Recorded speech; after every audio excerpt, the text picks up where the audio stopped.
Hi there. I'm going to explain a little bit about the process of inflammation and healing. Inflammation is just a term describing your body's reaction to tissue damage or injury, such as a cut. In fact, it's a very important part of the healing process, and there are two types: acute and chronic. Acute inflammation happens just right after injury and doesn't last very long, anywhere from minutes to a few days. Chronic inflammation lasts a little bit longer, anywhere from days to months.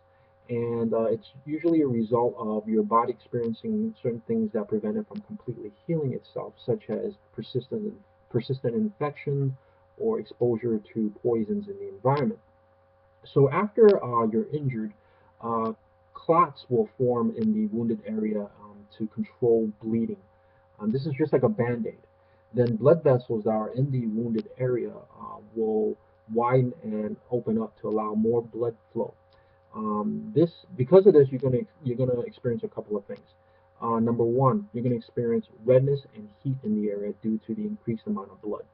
Number two, you're going to experience swelling because of the natural process of inflammation.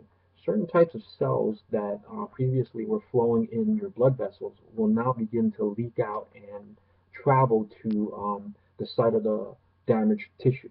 This is good because these cells will basically remove and destroy anything that doesn't belong in there, such as bacteria, other dead cells, or microorganisms that may cause infections. The next thing you're going to notice is pain. Pain and soreness happens because swelling puts pressure on the sensitive nerve endings in the wounded area. And depending on the severity and area of the wound, you may experience a loss of function. But not to worry, this is all a part of the healing process. Now, as these cells clean up the wound area, other types of cells will move in and further the healing process.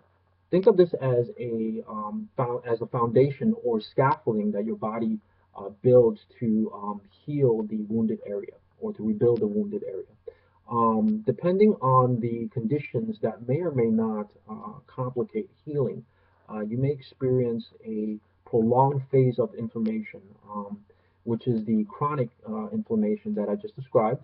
You may experience a healing that produces tissue that is essentially normal, just like how it was before the injury, or if the tissue is not able to be completely repaired or replaced, you may experience what is known as scarring.